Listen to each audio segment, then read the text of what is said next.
नमस्कार, स्वागत है आपका मार्केट मेंटोर्स में। ये आवाज़ की एक खास पेशकश है जिसमें हम बाजार के दिग्गजों से बात करते हैं और मार्केट को एक बार फिर से समझने की कोशिश करते हैं, क्योंकि कुछ कुछ समय में मार्केट हम लोगों के सामने ऐसी पहेली रखता है कि उसको समझना बहुत ज़रूरी होता है। तो हमने सोचा कि इस वाले एपिसोड में बात की जाए नीलेश सर से। जी हाँ, मैं बात कर रहा हूँ कोटक एएमसी के managing director and CEO Nilesh Shah की। नीलेश सर का दशकों का अनुभव है और कहा जाता है मार्केट में कि ज्ञान बहुत बार काम नहीं आता, अनुभव काम आता है, क्योंकि अनुभव ने उस ज्ञान को पार किया होता है। तो ऐसे अनुभवी व्यक्ति के साथ आज मार्केट को समझते हैं। बहुत सारी पहेलियां जो आपके दिमाग में चल रही होंगी उनको सुलझाने की आज कोशिश करते हैं। नीलेश सर, बहुत बहुत स्वागत है हमारी इस खास पेशकश मार्केट मेंटोर्स में। और जैसा कि हमने कहा कि अब आपका अनुभव का इतना बड़ा भंडार है तो हमारे दर्शक उसका फ़ायदा उठाएं। तो पहले तो मैं एकदम हमारे दर्शकों को समझाइए कि इस वक्त दुनिया में चल क्या रहा मार्केट के लिहाज से। इस वक्त दुनिया एक ऐसे मुकाम पे है जहाँ पे दो रास्ते बन रहे हैं। एक रास्ता इकोनॉमी और मार्केट के लिए काफ़ी हानिजनक हो सकता है और एक रास्ता काफ़ी अच्छा हो सकता है। जो पहला हानिजनक रास्ता है वो ये है कि रशिया यूक्रेन में लड़ाई चलती रहे, रशिया एस्केलेट कर दे न्यूक्लियर बॉम्ब यूज करके, और फिर पूरी विश्व में आशंका होगी तीसरे महायुद्ध की। ऐसे में ऑयल ऊपर चला जाएगा। दूसरा है कि यूएस फेड है, वो ब्याज की दरें बढ़ा रहा है और यूएस में इस वक्त एम्प्लॉयमेंट इतनी लाइफ टाइम हाई लेवल पे है कि फेड को शायद रेट्स बहुत ज़्यादा बढ़ाने पड़े कंपेयर टू मार्केट्स एक्सपेक्टेशन। इसमें दुनिया भर से पैसा यूएस में जाएगा, यूएस इक्विटी में करेक्शन आएगा, मार्केट के लिए अगेन हानिजनक है। जो रास्ता पॉजिटिव है मार्केट के लिए, अमेरिका, ईरान और वेनेजुएला से जो सैंक्शन लगी है वो लिफ्ट कर दे, उनका ऑयल बाजार में आने लगे। रशिया भी ऑयल की जो कार्टेल उनकी ओपेक के साथ है वो छोड़ दे और ऑयल के दाम $50-60 के आसपास आ जाए। यूएस फेड जो आज रेट बढ़ा रही है, वहाँ पे एक चीज़ जो समझने लायक है कि 30 साल की सिक्योरिटीज़ की यील्ड 3 साल की सिक्योरिटीज से कम है। जनरली जब कर्व इन्वर्जन होता है तो रिसेशन आ जाता है, ऐसा कहते हैं। अब रिसेशन आएगा तो यूएस फेड की रेट 1% हो जाएगी। लिक्विडिटी निकाल रहे हैं वो डालनी चालू कर देंगे, उस माहौल में मार्केट तेज हो जाएगा। ये एक ऐसा अनसर्टेन समय है जहां पे एक रास्ता मार्केट को नीचे ले जाता है, दूसरा रास्ता मार्केट को ऊपर ले जाता है, और हम विश्वास के साथ ये नहीं कह सकते कि कौन सा रास्ता बनेगा। यही तो दुविधा सबसे बड़ी है। तो जो आपने दो चीज रखी, एक बड़ा हानिकारक रास्ता और एक अच्छा रास्ता है। अब इसको हम अगर वे करने की कोशिश करें, जैसे आपने कहा कि बड़ा मुश्किल है इसको अंदाजा लगाना पर, लेकिन आपके अनुभव के हिसाब से कौन सा रास्ता आपको ज्यादा प्रैग्मेटिक को ज्यादा संभव लगता है कि ये वाला हो सकता है? नीरज भाई, जब पिच सुबह की हो, ग्रीन हो, नया बॉल हो तो विकेट बचा लो। विकेट बच गई तो धीरे धीरे बॉल की जो चमक है वो कम हो जाएगी, सूरज आ जाएगा तो औंस चली जाएगी, फिर रन बनाएंगे। आप हमेशा से तो वीरेंद्र सहवाग की तरह पहले बॉल से बैटिंग नहीं कर सकते। बिल्कुल। तो इस समय मतलब सेफ रहना, इस समय विकेट बचा लो, जब विकेट अच्छी हो जाएगी तब रन बनाएंगे। जब विकेट अच्छी हो जाएगी तब रन बनाएंगे, कोट एंड कोट है, इसको समझिएगा सर। अब इस दोनों परिस्थितियों में इंडियन मार्केट, इंडियन इकोनॉमी अपने आप को कैसे इस वक्त प्लेस कर रही है? इस वक्त जो नियर टर्म आउटलुक है इकोनॉमी का, उसके ऊपर कुछ जो शंका है। हमारी कुंडली में राहु और केतु ऑयल प्राइस है। जब ऑयल के दाम बढ़ते हैं हमारी इकोनॉमी को इम्पैक्ट पड़ती है। हम तकरीबन 4.8 मिलियन बैरल ऑयल प्रतिदिन इंपोर्ट करते हैं। अब ऑयल के दाम 10% बढ़े तो इन्फ्लेशन 40 बेसिस पॉइंट बढ़ जाती है, current account deficit 30 basis point widen हो जाती है और जीडीपी ग्रोथ 20 बेसिस पॉइंट कम आती है। तो इन द नियर टर्म हमें ये राहु काल पास करना है। हायर ऑयल की वजह से हमारी इकोनॉमी पे कुछ एडवर्स इफेक्ट हो सकती है। बट कंपेयर टू 2014 जब ऑयल के दाम $100 के ऊपर थे और हमारी हालत काफ़ी खस्ता हो गई थी, उसके सामने आज की तारीख में हम इस पेन को, इस राहु काल को पसार करने के लिए सक्षम है। बहुत लंबा चलेगा क्या राहु काल, या जल्दी निकल जाएगा? ये सब वो कुछ घंटे का होता है राहु काल, दिन में एक बार तो। ये सब पुतिन बाबा के ऊपर है और बाइडेन बाबा के ऊपर है। अगर ऑयल की सप्लाई आ जाती है ईरान से, वेनेजुएला से या रशिया या सऊदी से, तो अपना राहु काल जल्द खत्म हो जाएगा। अगर ऑयल के दाम बढ़ जाते हैं तो ऑब्वियसली राहु काल लंबा चलेगा। बट एक बात तय है, ऑयल, मेटल, फूड ग्रेन ये सब कमोडिटी है, उसके दाम ऊपर जाते हैं तो नीचे भी आ जाते हैं। अच्छा, क्या इसीलिए एफआईए बड़े नाराज हैं? पिछले 1 साल से रोज बेचते रहते हैं। नहीं नीरज भाई, अगर आप देखिए तो 2014 से 2022 के बीच में भारत के स्टॉक मार्केट ने जितना रिटर्न दिया है, उतना return China, Brazil, south Africa और रशिया के स्टॉक मार्केट ने मिलके नहीं दिया है। अब आप देखिए, अब एफपीआई की इन्वेस्टमेंट कमेटी में बैठे हैं, ऑयल के दाम बढ़ने से किस देश को मैक्सिमम नेगेटिव इम्पैक्ट होगा? सर, भारत। अगर यूएस फेड ब्याज बढ़ा रही है तो इमर्जिंग मार्केट से आउटफ्लो होगा। कौन सी इमर्जिंग मार्केट से हम पैसा निकाल सकते हैं? सर, बाकी सब देश में नुकसान है, खाली भारत अकेला है जहाँ पे पैसा है, जहाँ पे माल बेच सकते हैं, वहाँ पे रिटेल इन्वेस्टर ले रहे हैं। तो सारी एफपीआई हमारे वहाँ से इसलिए रिडीम कर रही है बिकॉज हमने गांव के सामने इतना अच्छा प्रदर्शन किया है कि उनके पोर्टफोलियो में हम ही एक है जिसको वो बेच सकते हैं। लौटेंगे लेकिन जल्दी है। मार्च अप्रैल 20 में जो बेचे थे, नवंबर दिसंबर में खरीदने के लिए आ गए थे। अक्टूबर 21 से लेकर मार्च 22 तक बेच रहे हैं। उम्मीद है कि अगर हम अपने 3 जी को संभाल लें, growth, governance and green. Governance के मामले में हमने China, Brazil, Russia, south Africa को बहुत पीछे छोड़ दिया है। ग्रीन के मामले में भी हमने उन्हें पीछे छोड़ दिया है। ग्रोथ में आज ऑयल की वजह से राहु कालम है, लेकिन आज नहीं तो कल वो खत्म हो जाएगा और वापस ग्रोथ आ जाएगी। तो जो बेच के गए वो वापस लेने के लिए आ जाएंगे, ऐसा लगता है, अगर हमारे 3G growth, governance and green चलते रहे। Growth, governance and green, 3G, ये बढ़िया। हम लोग 5G तक पहुंचेंगे धीरे धीरे। एक सवाल और ग्लोबल का ले लेते हैं, उसके बाद फिर अपने भारत पे लौटते हैं। ये जो कमोडिटी साइकिल सप्लाई की वजह से, युद्ध की वजह से टर्न हो गया है 200%, 300%, मतलब कोई ऐसी कमोडिटी नहीं जो ना बढ़ी, जो एग्री हो या नॉन मेटल, मेटल सब बढ़ गई है। क्या ये साइकिल, जैसे लोग कहते हैं कि बहुत लंबा चल जाता है कई बार, ऐसी आशंका भी है क्या? सो नीरज भाई, एक बड़ी फैमिली है, उसमें 3 बच्चे हैं, फूड, मेटल और क्रूड। वो 2019 से 2022 के बीच में जो ग्लोबल जीडीपी बढ़ी वो 7.5 ट्रिलियन बढ़ी है। ये 3 बच्चों ने 55% वो जीडीपी के खा गए। ओवरऑल फैमिली में उन 3 बच्चों की कंट्रीब्यूशन 12% है। क्या ये 12% बच्चे या फूड, मेटल एंड क्रूड के 55% रिसोर्सेस फैमिली के ले सकते हैं? आंसर, आज नहीं तो कल वो नहीं होगा। डिमांड डिस्ट्रक्शन आएगा। बाकी के 88% लोग भी तो कुछ मांगेंगे।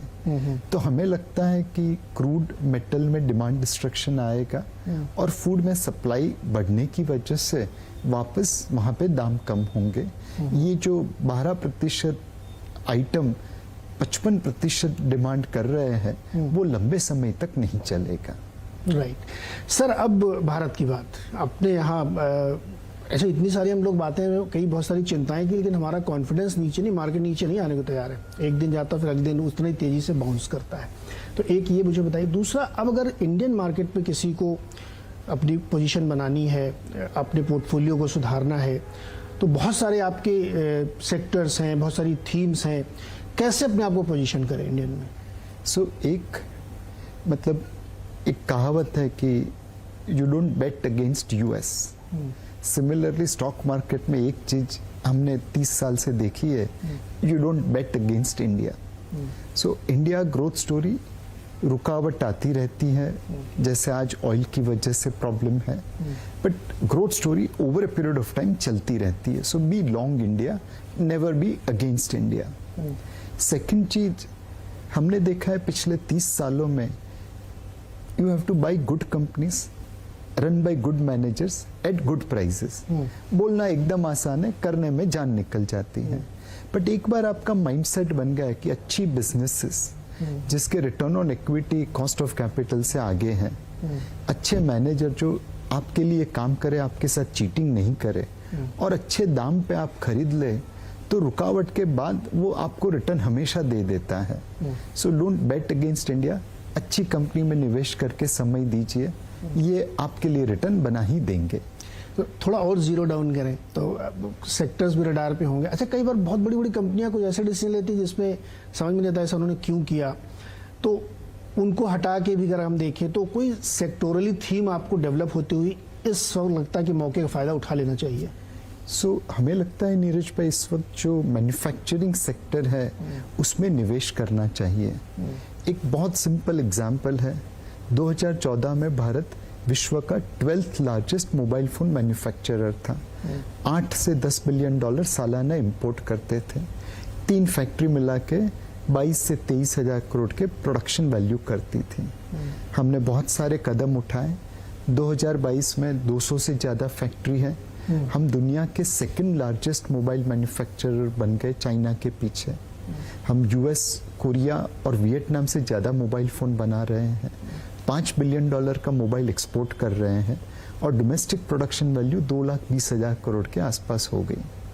सो ये जो मोबाइल फोन में हुआ मैन्युफैक्चरिंग में, वही एपीआईज में होगा, टेक्निकल फाइबर्स में होगा, इलेक्ट्रिकल इलेक्ट्रॉनिक कंपोनेंट्स में होगा, ऑटोमोबाइल ऑटो कंपोनेंट्स में होगा.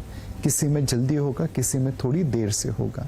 तो मैन्युफैक्चरिंग सेक्टर हमें बहुत अच्छा लगता है. सर बहुत ज्यादा कैपेक्स तो कर नहीं रहे, प्राइवेट इन्वेस्टमेंट बहुत ज्यादा तो कर नहीं रहे. सर एक है कि आज यूटिलाइजेशन कम है तो कैपेक्स क्यों करें. दूसरा है कि फ्यूचर को देख के कैपेक्स हो रहा है. तो कुछ क्षेत्र में कैपेक्स चालू है, जैसे मोबाइल मैन्युफैक्चरिंग में कैपेक्स चालू है, शुगर स्टील में चालू है, एपीआईज एंड बल्क ड्रग्स में चालू है, रिन्यूएबल एनर्जी में चालू है. अब कुछ क्षेत्र में कैपेक्स आज की तारीख में नहीं है, पर जैसे जैसे ये राहु काल खत्म होगा, डिमांड बढ़ेगी, यूटिलाइजेशन बढ़ेगा, वैसे वैसे कैपेक्स भी आ जाएगा. दूसरा सेक्टर जो हमें अच्छा लगता है वो फार्मा सेक्टर है. फार्मा में चाइना ने दुनिया को वुहान वायरस भेजा, हमने लोगों को हाइड्रोक्सीक्लोरोक्विन टेबलेट और कोविशील्ड वैक्सीन दी. ये जो हमारी दूसरों ने दर्द दिया, हमने दवाई दी, वो लोगों को याद रहेगा. अब इंडियन फार्मा प्रोडक्ट्स की एक्सेप्टेबिलिटी तो पहले से ही बनी हुई है, बट अब जो रेगुलेटर थे कि कभी हमारी फैक्ट्री के ऊपर बंद कर देते थे, कभी प्रोडक्ट अप्रूवल नहीं देते थे, वो शायद पॉजिटिवली चेंज हो जाएगा. वैल्यूएशंस काफ़ी करेक्ट हो चुकी है और जो पिछले 1-1.5-2 साल में आपने ANDAs फाइल किए हैं, उनकी अप्रूवल आना चालू हो जाएगा. ये सारी चीज़ों को मिला के लगता है कि फार्मा सेक्टर अब यहाँ से आउट परफॉर्म करना चाहिए.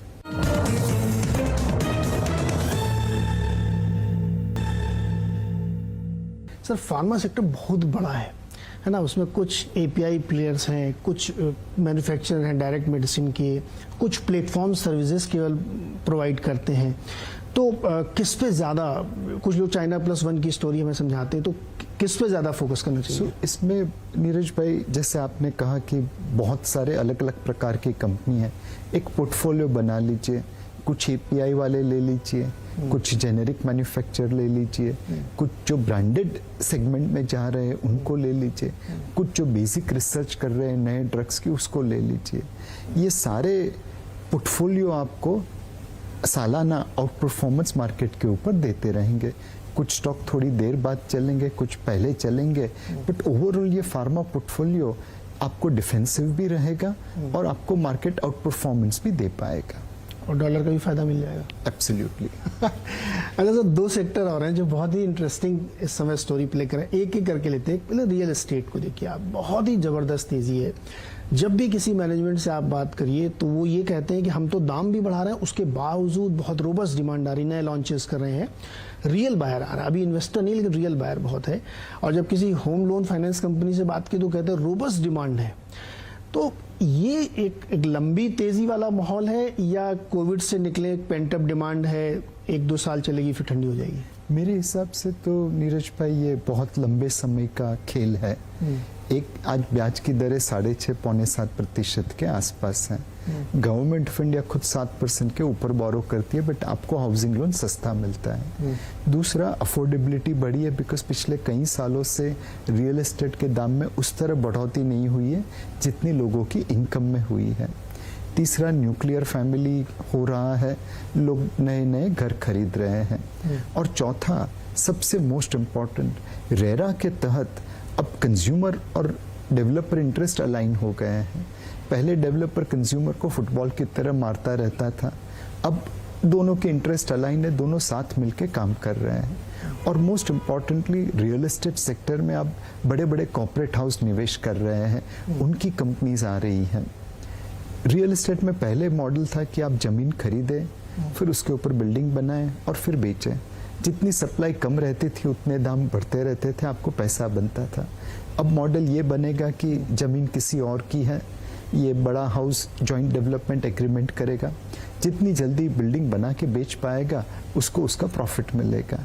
तो अब मॉडल में है कि जितनी जल्दी बना सकते हो बनाओ।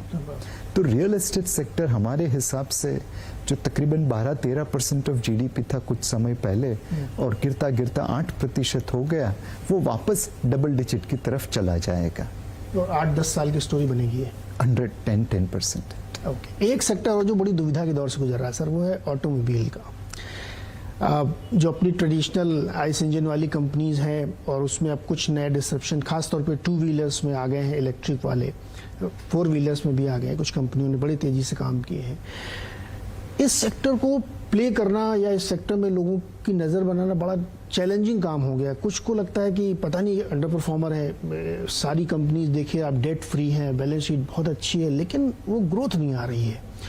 तो क्या इस सेक्टर से अभी दूर रहना चाहिए या इसमें बड़ी अपॉर्चुनिटीज़ हैं और हमारे जो पुराने दिग्गज प्लेयर हैं वो एकदम से धमाका कर सकते हैं? इस वक्त इस सेक्टर में जो राहु और केतु और कोई दूसरा काल है वो सारे एक साथ चल रहे हैं। सब एक साथ चल रहे हैं। पहले उनको चिप नहीं मिली तो प्रोडक्शन नहीं बढ़ा पाए, फिर रॉ मटेरियल प्राइसेस बढ़ गई तो मार्जिन के ऊपर इम्पैक्ट आ गया। आप नॉर्मली वॉल्यूम बढ़ा के मार्जिन को प्रोटेक्ट कर सकते हो, बट आज की तारीख में वो पॉसिबल नहीं है। सो उस वजह से ऑटोमोबाइल क्षेत्र की कंपनी हो, चाहे 2 व्हीलर हो, कमर्शियल व्हीकल हो, मोटर कार हो, उन सभी के ऊपर प्रेशर आ गया है। एंड इसके साथ साथ अगर ये परेशानी कम नहीं थी तो आइस इंजन से इलेक्ट्रिक व्हीकल की तरफ मूव हो रही है। इलेक्ट्रिक व्हीकल में आजकल हम देख रहे हैं 2 व्हीलर के मामले में बैटरियां जल रही है, गाड़ियां जल रही है। तो मुझे लगता है कि इस क्षेत्र में बहुत धीरे से जाना चाहिए। जहाँ पे मतलब हमने जनरली देखा है कि पेसिमिज्म मैक्सिमम हो तो वहाँ पे सबसे ज़्यादा रिटर्न बनता है, बट यहाँ पे क्या सारे नेगेटिव न्यूज़ फैक्टर हो चुके हैं, क्या सारा पेसिमिज्म आ चुका है, वो कहना मुश्किल है। तो धीरे धीरे करके आप इस करेक्शन के फेस को अक्यूमुलेशन में कन्वर्ट करिए और फिर आपको कुछ पॉजिटिविटी चाहिएगी लोअर ऑयल प्राइस से, लोअर चिप शॉर्टेजेस फिनिश होने की वजह से, तब जाके इस सेक्टर में पैसा बनेगा। तब जाके सेक्टर। एक और सवाल छोटा सा, ये एनर्जी सेक्टर भी इसी ट्रांसफॉर्मेशन के दौर से गुजर रहा है। नए नए तरीके की रिन्यूएबल एनर्जीज में आ रही, बहुत सारी कंपनियां कर रही हैं। आपने एक मैन्युफैक्चरिंग का जिक्र किया कि जो उसके इक्विपमेंट या बनाते हैं उसमें है।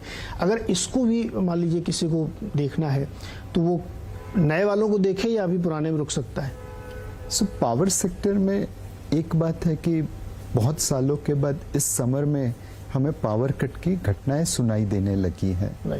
पूरे देश में नहीं हो रही है, बट कुछ कुछ जगह पे कुछ घंटों के लिए पावर कट हो रहा है, ऐसा सुन रहे हैं। इंडस्ट्रियल कंज्यूमर्स कह रहे हैं कि हमारा पावर डोमेस्टिक की साइड पे ट्रांसफ़र हो रहा है, क्वालिटी ऑफ पावर में फ्लक्चुएशन आने लगा है। तो एक बात तो तय है कि पावर की डिमांड यहाँ से बढ़ती रहेगी और power plants, power capacity addition करने के लिए लोग एडी चोटी का जोर लगा देंगे। हमें लगता है कि पावर क्षेत्र में इस वक्त आप पुराने पावर सेक्टर जैसे थर्मल हुआ, हाइड्रो हुआ, उसके साथ साथ नए जो पावर सेक्टर है, रिन्यूएबल एनर्जी हुए, वो दोनों में निवेश कर सकते हैं। रिन्यूएबल एनर्जी में वैल्यूएशन काफ़ी महंगा है, तो सोच समझ के निवेश करना। बट जो पुराने पावर सेक्टर है, थर्मल हुआ या हाइड्रो हुआ, वहाँ पे अभी भी वैल्यूएशन रीजनेबल है और ये डिमांड जो बढ़ रही है उसकी वजह से इनको फायदा हो सकता है। और रिन्यूएबल उतनी तेजी से रिप्लेस भी नहीं कर पाएगी, लंबा समय लगेगा उसमें, क्योंकि इतनी जल्दी नहीं। एक और छोटा जवाब चाहिए सर आपको, ये जो नई नई जमाने की कंपनियां आई थी जो इस वक्त आधी हो गई हैं, उसमें क्या किया जाए? सो अगेन ये जो नई प्रकार की कंपनी आई थी उसके कुछ नियम है जो आपको हमेशा याद रखने पड़ेंगे। एक, ये जो कंपनी है क्या उसके पास सफिशिएंट कैपिटल है कि नहीं। आपका बिजनेस मॉडल सबसे अच्छा हो बट अगर आपके पास इनफ कैपिटल नहीं है तो वैसे ही बंद हो जाएगी। तो availability of capital is the first thing. और अवेलेबिलिटी ऑफ कैपिटल जनरली आपको उसके स्पॉन्सर की बैलेंस शीट देख के पता चलेगा कि ये लोग इसको फंड कर पाएंगे कि नहीं। दूसरी चीज है, इस क्षेत्र में जो विनर है वो सारी कमाई करके जाता है, जो नंबर 2, नंबर 3, नंबर 4 है उनको कोई पूछता नहीं। तो आपको हमेशा ऐसे घोड़े पे दाव लगाना है जो विनर इमर्ज हो जाए। तीसरी चीज है, ये जो भी कंपनीज है वो कस्टमर के प्रॉब्लम सॉल्व करती है या नहीं, कंज्यूमर सरप्लस क्रिएट करती है कि नहीं, वो देखना पड़ेगा। तो नीलेश सर ने हमें बहुत समझाया, हमने ग्लोबल मार्केट भी समझा और अपने मार्केट में इस वक्त आपको क्या करना चाहिए। तो ये राहु काल जो होता है ना, वो दिन में एक बार आता है, उसका टाइम होता है, लेकिन वो खत्म हो जाता है। 24 घंटे में बहुत छोटा उसका पीरियड होता है। तो अगर इसको आप बड़े स्पैन में देखें तो जो इस वक्त ये समय चल रहा है ये हमेशा नहीं रहेगा, खत्म होगा और तब आप इस समय को मिस करेंगे कि उस समय हमने पैसे क्यों नहीं लगाए थे। तो इस मार्केट मेंटोर की कोशिश यही है कि आपको सही समय पर सही सलाह दी जाए। मुझे लगता है कि आपने बहुत कुछ सीखा होगा, मैंने भी सीखा आज। तो इसका फ़ायदा उठाइए, अनुभव का ज्ञान तो आपके पास होगा ही, रोज़ टीवी देखते हैं आप, तो इस अनुभव का फ़ायदा उठाइए और निवेश करिए। नीरज सर बहुत बहुत शुक्रिया हमारे दर्शकों की मदद करने के लिए। धन्यवाद।